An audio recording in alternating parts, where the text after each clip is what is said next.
I am Marion Ross Frederick, president of the Unsinkable and Indestructible Albany State University, and I want to welcome you to Ethics Awareness Week. I want to thank Dr. Fuchko for speaking with the Albany State University campus today about the importance of ethics. I've had the pleasure of working with Dr. Fuchko for many years, both when I was working for the University System of Georgia and now serving as president of Albany State University. He is truly a scholar in the fields of internal audits, governance, ethics, and higher education topics. I admire his leadership, tenacity, and commitment to ethics and compliance. Dr. Fuchko, welcome to Albany State University in this virtual format. Thank you, President Frederick. I am Catherine Kiki Varakis, chairperson for the Ethics Awareness Week program at Albany State University. Today, it is my honor to introduce our guest speaker, Dr. John Fuchko III. Dr. Fuchko is an accomplished professional with a lengthy and extremely impressive bio. However, for today's event, I will read the short version.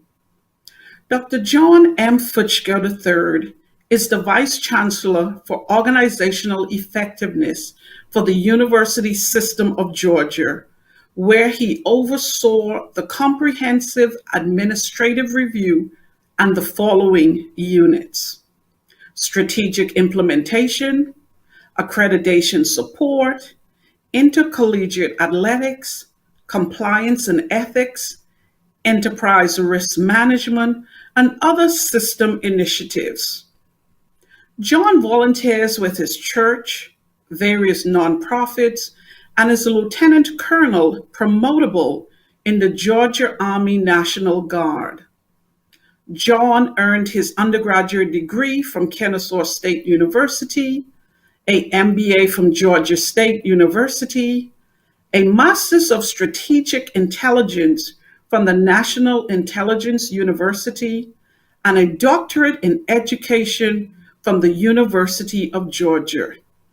At this time, I would like to say welcome to Dr. Fuchko to Albany State University Ethics Awareness Week, and we are so excited that you're able to join us.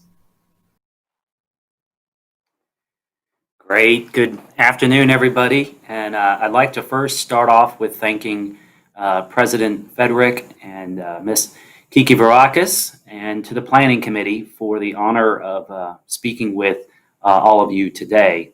I also want to start with thanking our faculty and staff at Albany State.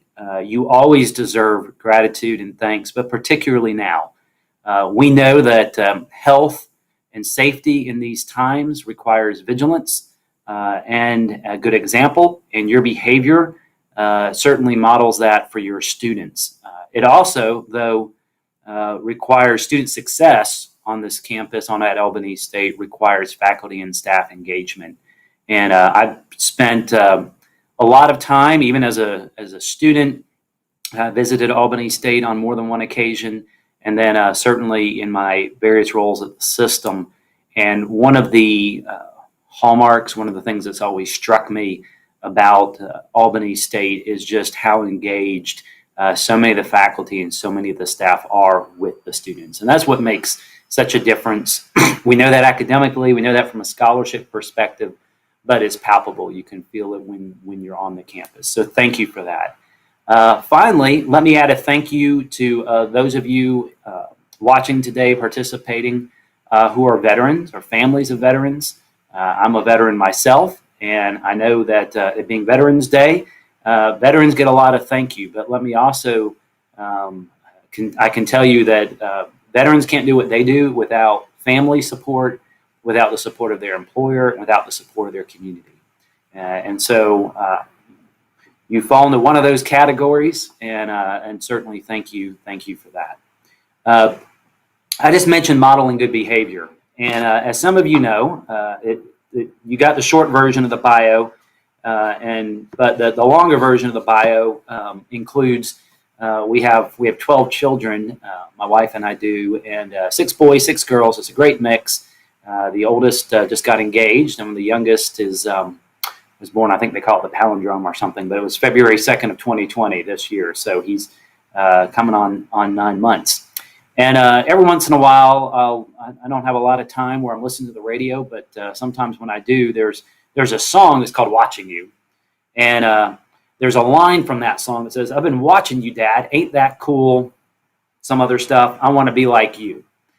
And it struck me that the same is really true in our professional lives, in our lives of service, in what we do at our institutions. But simply, if we want students to be honest, transparent, engaged, and respectful, it requires us to do the same in our interactions with them. Examples can be so powerful. Let me share with you a story.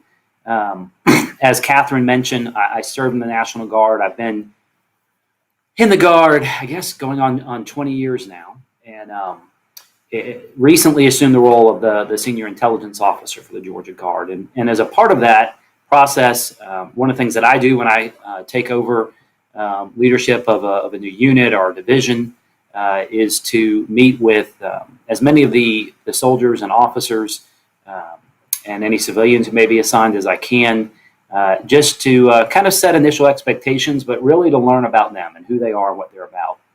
And there's a young soldier that I met with as a part of this new role. Recently, I think she had baby number 3. Her spouse, she both wanted to finish school. He works full time. She works full time. She's in the Guard. Lots going on. And when asking her about her goals, one of the things she shared is she wants to finish her bachelor's degree. And she had completed an associate's, and then move on from the NCO ranks and obtain a warrant to become a warrant officer. But she just said, "Hey, my schedule's been so busy, I can't do this. I can't really make this work."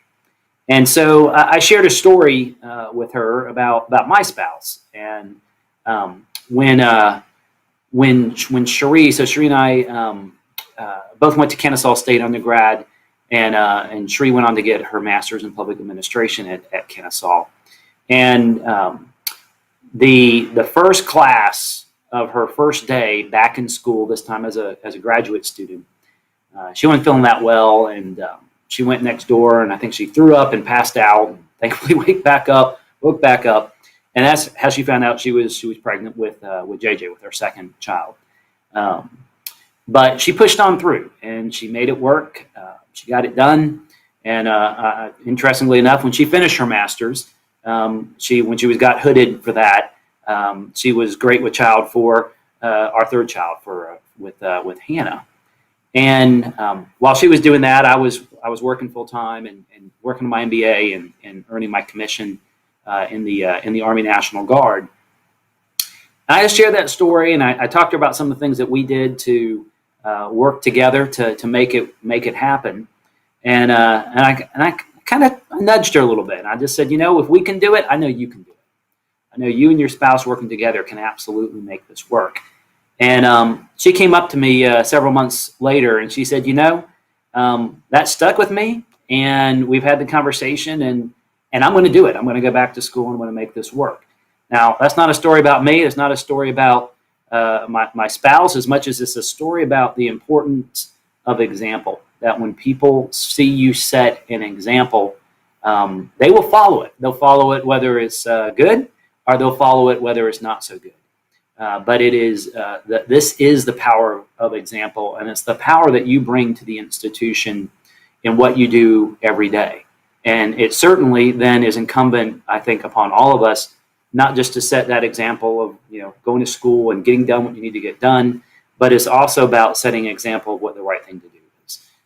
Because one of the things that, in addition to graduating people who have knowledge and greater knowledge, we're also, I think, there's an expectation that people coming out of college have a sense of their responsibility to their community, to truth, to integrity in what they do. And seeing that behavior model in what we do in higher ed is a big part of that. I also want to share a little bit about how I view and think about our approach to ethics and compliance in the system. And, we have all the required programs in place. We have an ethics policy, we have a code of conduct, we do training, initial training. Hopefully everybody's had the opportunity to participate in ethics training or refresher training. We refer any potential acts of malfeasance to the state attorney general. So I get that question sometimes. They say, okay, somebody does something or does something that's potentially illegal. What happens with that? And I tell them it's not our decision. We're not law enforcement. We make that information available to, in this case, the Attorney General's office anytime we have an issue, so that they can make a judgment call as to what the appropriate next steps are. So we never sit on that information here, and that's at the highest level of accountability. It does not matter who you are in the university system of Georgia. If there's a potential act of malfeasance, it'll be investigated and it's referred. And then we also have a hotline, which we use to, or hopefully is used to identify potential acts of fraud, waste, and abuse. So all those things are in place. But I want to share kind of my perspective, or I guess my thoughts on several important elements in my view of what I just mentioned. And I'll frame some of this up as to things that I think you ought to consider doing in your role, whatever that might be, whatever position you might hold on the faculty or on the staff, or certainly as an administrator. So it starts with reading. It starts with being familiar with the ethics policy. As they say, ignorance of the law is no excuse. And by the same token, I would say ignorance of our ethical requirements is no excuse. And violating those policies really can have a severe career impact on a personal level, but also can impact the reputation of Albany State. It can impact the reputation, your own reputation, your own professional reputation. I have, unfortunately, over the years, in my different roles, I have seen that, play out in a way that it really bothers me. Right? I've seen people that I know, people that I respected, who made poor choices, poor ethical choices, and suffered because of it. Thankfully, that's a very, very small percentage, and I guess I'm fortunate or unfortunate in that I get to see some of those small percentages, but it does hit me every time. And so I would just encourage you, if you're not familiar with the policy, or you haven't really picked up some of those things, read through them, because they're not very long, but they do really present some things that are worth your consideration. But in addition to that, I would really encourage you to seek objective, independent counsel if faced with a potential ethical dilemma. Quite frankly, us human beings are not always good at seeing our own behavior for what it is, and we tend to find excuses to do what it is that we want to do, whatever that want to do reason exists for. Asking a trusted advisor for their input and truly listening to that input is so critical, because they'll help you with your blind spots. They'll help you identify and recognize that maybe in this situation, what my initial reaction was not actually the reaction that's going to be the most ethical, that's going to be the most consistent with the good person that I am and strive to be. Is maybe not consistent with the values of your institution. But if you're kind of having that whole conversation in your head, and you're not getting somebody who's kind of disinterested in the sense of they're not involved directly, and you're not putting it out in front of them, I think sometimes we miss opportunities there to get some valuable input. There are certainly people on the campus whose job it is to have those conversations with you. Catherine's a great example of one of those roles, but just getting that external input and grounding it in what is the policy. What does it say? What are the requirements? What is it that we're trying to achieve? When you think about the ultimate kind of goal of everything behind the ethics policy, is to act with integrity, and to maintain the public's trust in so doing. And it was written and it's geared and it's framed to recognize that as public higher education, we occupy a different space than a private institution. We occupy a different space than a for-profit organization or business. We hold the future in our hands in what we do in creating and transferring and applying knowledge, and what we do for the students who come to our institution and what we do for our community. But if we don't have the trust of the public, if they don't believe that we're serious about doing things, the right things, and doing them correctly, our ability to resource that mission, our ability to perform that mission is impaired, is weakened, and in some cases you see where it can truly destroy organizations. No one is exempt from that. Second, I would encourage you to be brave. And what do I mean by that? I mean, I would ask you to have the moral courage to both challenge behavior that you see as unethical, but I would also ask you to do so in a way that's respectful and collegial. We receive, the average changes slightly. It's been going up pretty much every year, but we'll call it around 700 hotline complaints every year. And I read every one of them. I read the ones that come at the system. I read the ones that come in at our institutions. And I'll tell you, about 35 to 40% of those reports are substantiated and will bring up real issues that can be used to identify real issues of malfeasance, policy, ethical violations, etc. At the same time, I'll tell you, I also see reports that are submitted that I'll put in the category of somebody's repeating gossip, they're half-truths. Are there topics that really don't belong in a hotline report? They really are the subject of a discussion. If I have a disagreement with my manager, I need to go talk to that person and have that conversation. And if I think they're doing something unethical, which is different, maybe something that I disagree with, but if they're doing something that's unethical, maybe I also still need to go have that conversation, or maybe I have that conversation up the chain. But it is a serious thing to submit a hotline report. It's a serious thing to challenge people's behavior directly. I recognize that, but I would strongly encourage you as you see things that you think ought to be done differently or that could be done better. The best way to approach that, if you can, is to go have that conversation. And if you get to the point where that doesn't work and you see truly unethical behavior still going on, then of course the hotline is there for you to use.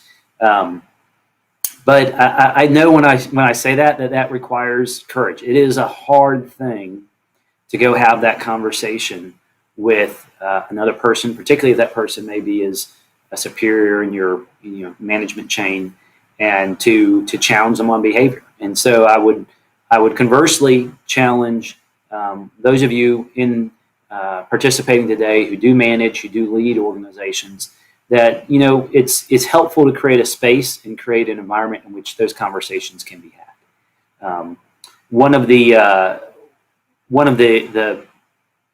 powerful things that was told to me by each of the chancellors that I've worked for, both in my audit role, but both in my compliance role, is, John, the only time you're going to get in trouble is if you don't come tell me that I'm doing something that you think I shouldn't be doing. They created an environment where I was empowered and encouraged to come have that conversation with them in an appropriate and respectful way if I saw something that was problematic. So I would add to what I said in terms of being having the moral courage to have that conversation. I would also say, managers, you need to have the moral courage to create an environment where people can come have that conversation with you.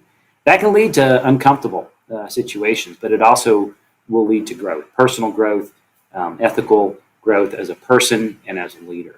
And I think not doing that creates an environment where people will still complain, people will still bring issues up, but they'll do it in a way that's unproductive and doesn't ultimately benefit the institution or benefit the students. So in closing, let me finish where I started by recognizing the work done at Albany State University and to say, go Rams. Thanks, and have a good rest of your day. I'm going to turn it back over to President Federick. Thank you, Dr. Fuchko, for joining us today. At this time, I'm excited to share with you the faculty and staff winners of the inaugural Shining Ram Award. I am pleased and impressed at the number of nominations submitted that highlights the standards of excellence, integrity, respect, and accountability that many of our faculty and staff have shown. The Shining Ram Award is presented to those who exemplify excellence, integrity, respect, and accountability in their everyday practice. Someone who demonstrates innovation, creativity, and courage in working to improve areas within the university. I am pleased to announce that Christy Jones will receive the 2020 Staff Shining Ram Award. Ms. Jones is a military liaison in the Department of Military and Adult Education. She is a shining example of excellence, integrity, respect, and accountability through her important work in getting our military ready to begin their career in higher education. She works tirelessly to ensure our military-affiliated students really feel a part of the Ramily. I am also pleased to announce that Dr. Annalise Gibson will receive the 2020 Faculty Shining Ram Award. Dr. Gibson is an associate professor of social work in our College of Business, Education, and Professional Studies. Dr. Gibson is another shining example of excellence. She has earned a high level of respect, not only for the work she does with students on campus, but also for her service as our Jamaica Study Abroad Coordinator. Her work provides opportunities for our students to experience and learn beyond the classroom. This concludes our ethics program for today. Thank you to everyone for joining us as we celebrate Ethics Awareness Week. Go Rams!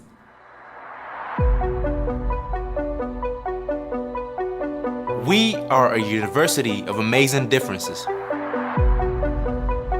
One of culture and diversity that span our community and link us each to another. Whoever you are, Wherever you're from, we are proud to welcome you to the best university and HBCU. in the world. Welcome to the unsinkable Indestructible Albany State University.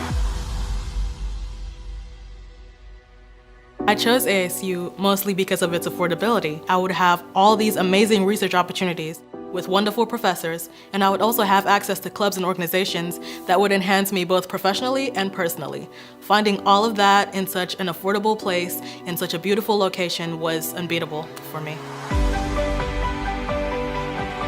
I chose Albany State because it was an affiliate school to a medical school I'm trying to attend, and being that I already reside in Georgia, it was important that I stay close to home.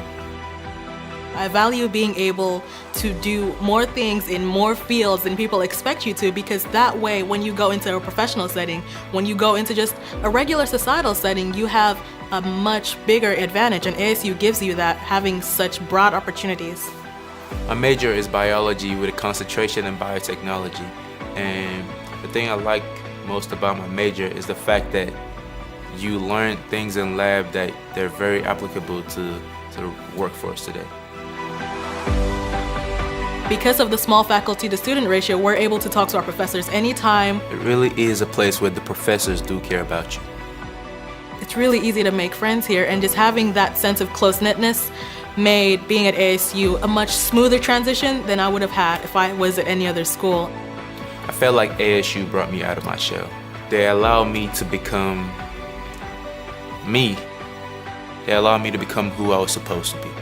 I have received so much love and so much support, and this is coming from my professors, my peers, the administration, and I didn't expect that. So that's one thing that I will carry with me wherever I go, because I was at ASU.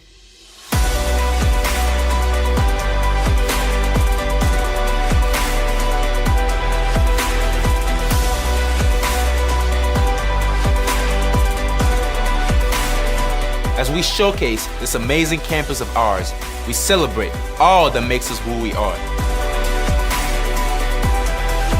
Our students, our faculty, our staff, our alumni, our community. We encourage you to ignite your journey. Ignite your mind. Ignite your passion. Albany State University. Excellence is the standard.